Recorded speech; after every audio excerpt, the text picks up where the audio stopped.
sur le véhicule, la boîte de vitesse en commande hydraulique. Sur l'innovation liée à l'hydraulique, il faut innover, et innover, ça peut être des choses... Voici la pompe et un moteur hydraulique.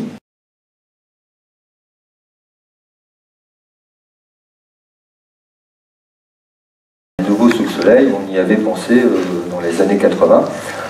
Bon, sauf que là, Caterpillar a développé ce produit hybride et l'a sorti en série. Ça ne fait que débuter, mais on a une vraie interrogation, nous hydrauliciens, sur comment créer du mouvement et comment faire des valves intelligentes pour arrêter de dépenser 80 ou 60 ou 80% de la puissance qu'on génère uniquement pour créer du mouvement en laminant dans des distributeurs hydrauliques. Et le fait d'avoir ces distributeurs hydrauliques, on les trouve chez Eaton et chez Danfoss. Je ne vous ferai pas l'article en vous disant lequel est le meilleur, je n'en sais rien et ce n'est pas l'objet. Mais on va pouvoir dissocier... quand on alimente un actionneur, on va pouvoir dissocier le flux entrant du flux sortant. Et les actionneurs, en plus, dans les engins, dans les pelles, sont souvent soit en force résistante, soit en force motrice. Et donc, on va avoir un certain nombre de combinaisons qui vont nous permettre de récupérer cette force motrice, par exemple. On a d'autres fonctions intégrées, c'est un vrai produit mécatronique au sens où on a intégré des capteurs et on a notamment un capteur de pression. Donc à partir du moment où vous avez la pression et la distance, enfin la surface d'ouverture du distributeur, vous connaissez le débit. L'université ne fait pas que des calculs et de la simulation. De temps en temps, quand elle a une idée, elle passe au prototypage et au démonstrateur. L'université de Purdue, qui est un des leaders en hydraulique, c'est le laboratoire de Monica Ivantisinova. Donc il y a aussi des hydrauliciennes aux États-Unis. Une fois qu'on a fait les petites piles de containers, on n'a pas fini le travail, il faut prendre ces petites piles de containers et les mettre sur des trains. Et c'est le métier de Terex Crane. Et Bosch Rexroth a fait du freinage régénératif sur les bennes à ordures ménagères, avec des systèmes qui ont vraiment tourné en Allemagne. On va récupérer une énergie qui est gratuite. Je fais un produit, puis je l'améliore un petit peu, puis encore un petit peu. Et puis à un moment, je ne peux plus beaucoup l'améliorer, j'ai fait ce que j'ai pu, et il est mature et il ne bougera plus. Et puis on parle d'innovation de rupture, c'est je ne raisonne plus dans le produit mais dans la fonction, et je remplis la fonction d'une manière complètement différente, et là j'ai une grosse marge d'escalier. On dit le micro-composant, à quoi ça sert? Pas de puissance. En réalité, en hydraulique, vous savez qu'on peut dissocier le débit et la pression, on peut générer de la pression jusqu'à des très hauts niveaux, avec des tout petits débits, il suffit d'avoir le temps ou des petits volumes à comprimer. Donc, je te remercie. Et vous allez voir, il transporte sa centrale hydraulique sur son dos, c'est un compagnon de promenade agréable, et vous allez voir qu'il est d'humeur égale, et on aimerait partager un moment avec lui. Une université italienne, avec un intégraté de servo-actuateur, c'est-à-dire un vérin linéaire avec servo-valve, qui est encore exploré au niveau universitaire, mais qui apparaît dans la robotique, qu'on appelle l'hydraulique digitale. Alors digitale, pas au sens de numérique. L'hydraulique numérique, ça existe. La commande numérique par des cartes de systèmes proportionnels hydrauliques existe déjà. Là, on parle bien du comportement de l'hydraulique en digital, c'est-à-dire qu'on cherche à réaliser des mouvements proportionnels à partir de systèmes simples, c'est-à-dire d'électrovannes qui fonctionnent en tout ou rien. Et c'est pour ça qu'on l'appelle digital, puisqu'on se réfère au microprocesseur et à l'informatique. 1, c'est ouvert, 0, c'est fermé. Alors, sans le savoir, un certain nombre d'entre vous ont de l'hydraulique digitale cachée dans des distributeurs d'Enphos, PVG, pour la commande des déplacements des tiroirs de distribution. Et on a un expert dans la salle de chez Danfoss qui pourra vous en parler dans le détail. Mais là, il s'agit de réaliser des mouvements dans la robotique, donc d'intégrer, on peut passer le film, il s'agit de passer, donc avec un système dit à course infinie. Vous voyez qu'il est composé de 2 actionneurs et de 2 bloqueurs de tige. Et donc si vous y prêtez un peu attention, on vient actionner et bloquer alternativement l'actionneur de droite, l'actionneur de gauche, et on peut réaliser une course infinie avec des actionneurs qui ont des très petites courses, puisqu'il suffit d'alterner, et tout ça c'est commandé en vannes tutoriens. Et on réalise du positionnement proportionnel à partir de vannes tutoriens. De la part de nombreux constructeurs.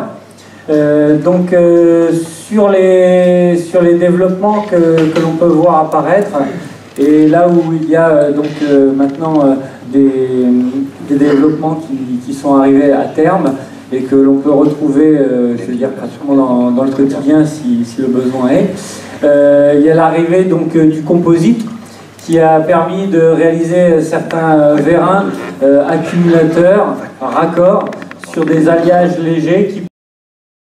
On a une puissance massique en hydraulique qui est très favorable. Ce sont des conceptions fabrication additive. Donc là, en fait, vous avez l'habitude de partir de vos blocs forêts, classiques, je vais dire. De ces blocs forêts, aujourd'hui, on sait définir un petit peu le réseau de canalisation qu'il peut y avoir en interne. Donc c'est assez compliqué, hein, c'est clair. C'est un vrai métier, une vraie spécialisation. On peut ressortir du coup vraiment les lignes dans lesquelles passe le fluide, et en analysant grâce au logiciel dont on dispose maintenant, on est capable de voir effectivement où se trouvent les pertes de charge, un grand ennemi des rendements sur les systèmes hydrauliques. Et en analysant bien précisément ici le comportement du fluide, on peut en déduire une canalisation optimisée. On voit ici donc le coude qui s'est orienté différemment. Et ça, effectivement, s'il fallait trouver un forêt pour réaliser ce type de canalisation, c'est pas très simple. Donc, partant de cette nouvelle... partant de ce nouveau routage de canalisation, on peut construire ici donc, des blocs forêts. Donc, on voit un bloc réalisé par Rinshaw à l'imprimante 3D, qui vous permet de simplifier, de rendre plus efficace le bloc forêt que vous avez conçu. Plus léger, moins de perte de charge. C'est vraiment des pistes très intéressantes aujourd'hui sur un métier bloc forêt qui est assez répandu. De produits comme ça, ce sont des évolutions intéressantes. C'est cette veille-là que l'on entretient. Des moteurs qui initialement étaient faits pour des véhicules en agricole qui étaient à 18-20 km/h sur la route. Maintenant, on a des réglementations qui évoluent et on vient chercher des vitesses de 50 km/h avec ces véhicules-là. Les produits évoluent. On est donc avec ce type de moteur hydraulique capable d'atteindre les vitesses avec des encombrements extrêmement réduits. Une puissance relativement faible puisque l'énergie embarquée sur le bateau c'est quelque chose de très rare, très cher.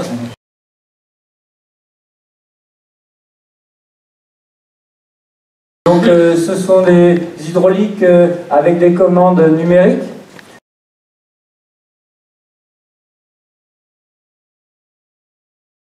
Elle appelle tout électrique. Donc, quand on en parle la première fois avant qu'elle existe, ça fait rire. Si vous êtes curieux, des avantages comparés de l'hydraulique, de l'électrique. Anté doit être dans la salle, vous pourrez aller le questionner. Cette planche pour illustrer, je ne vais pas entrer dans le détail, mais cette planche pour illustrer qu'on peut aussi très bien marier les deux technos, car on est bon en hydraulique dans les basses vitesses et les forts couples. On est sûrement bon dans l'électrique, dans le contrôle et puis dans les hautes vitesses. L'hydraulique est moins à l'aise. À partir du moment où on a dimensionné la machine tournante pour créer du couple à basse vitesse, on est victime de cette cylindrée qu'il faut faire tourner assez vite, ou alors il faut aller vers des solutions Artemis un peu compliquées, là où on coupe des cylindres. Donc,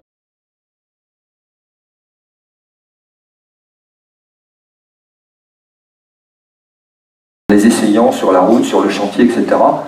Mais on peut aussi les tester complètement virtuellement et n'aller à la réalisation du prototype que quand le système est suffisamment mature d'un point de vue numérique. Alors par exemple, au début de ma carrière, c'est un passage obligé, même quand on est ingénieur, j'ai dessiné des blocs forêts, on m'a donné une soupape avec des trous et puis il fallait organiser le bloc forêt. Bon, ça m'avait pris 2 jours parce que j'étais nul en dessin, mais aujourd'hui, à partir du schéma hydraulique et de la nomenclature, on envoie les plans 3D des différents composants et l'algorithme interne et le système CAO réorganise la liaison fonctionnelle des différentes soupapes, des différents distributeurs, et va même jusqu'à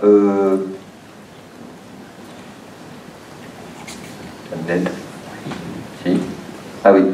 Et va même jusqu'à vous offrir la gamme de fabrication. Donc de là à là, vous avez la gamme de fabrication et de perçage dans la commande numérique. Sur lesquels on travaille l'université aussi, en collaboration avec l'université de Purdue, qui est difficile à appréhender, qu'on a appréhendé aujourd'hui beaucoup par l'expérimental. Aujourd'hui, je ne vais pas, avec ces outils, vous apprendre à faire des pompes à piston. Il y a longtemps qu'on sait en faire, et il y a longtemps qu'on sait quel jeu il faut mettre dans les films d'huile entre les parties tournantes pour que ça fonctionne. Mais ces outils permettent d'aller un peu plus loin dans la compréhension, et qui sait justement de créer de l'innovation de rupture ou de l'amélioration dans les produits, puisque c'est de la simulation multiphysique dans laquelle on simule l'écoulement du fluide à l'intérieur des films minces. Quand on parle de films minces ou tribofilm, on parle de 10 microns entre les deux surfaces métalliques qui tournent. On va s'intéresser au phénomène thermique, on va s'intéresser à la déformation interne des pièces liées à la pression, et on va combiner tout ça dans des logiciels de calcul relativement sophistiqués, mais qui existent aussi dans le commerce, pour définir le meilleur compromis et les meilleurs matériaux et les meilleurs états de surface, etc., qui permettent d'améliorer le rendement de la pompe. De charge, même de la cavitation, on sait modéliser le fluide hydraulique. L'AMSIM dont c'est équipé in situ, avec AMSIM qui est la simulation système, on est capable de reproduire en boîte et en bibliothèque de composants le fonctionnement complet d'une pompe hydraulique avec les effets d'inertie, de compressibilité. Pour ceux qui ont dessiné des pompes, les petites moustaches de connexion là, pour la progressivité de la pression dans les pistons, etc. Mais on va plus loin que ça, on peut aussi simuler le système complet avec la mécanique, ici c'est un loader, et voir comment réagit l'hydraulique. Ça n'est que mon avis subjectif, je ne suis pas un expert en innovation, mais La veille technique est importante, c'est ce qu'on fait là ce matin. L'anticipation des prototypes, ça demande beaucoup de contrôle. Bon, là, INAS développe une pompe avec beaucoup de pistons. Et à contre-courant de tout ce qu'on a dit dans les développements de pompes, c'est-à-dire qu'on cherchait à augmenter au maximum l'angle d'inclinaison des plateaux pour les cylindrées variables ou fixes, et lui, il a diminué les angles et il a augmenté le nombre de pistons. Il a une autre approche, Peter Harten de chez INAS, qui est très intéressant.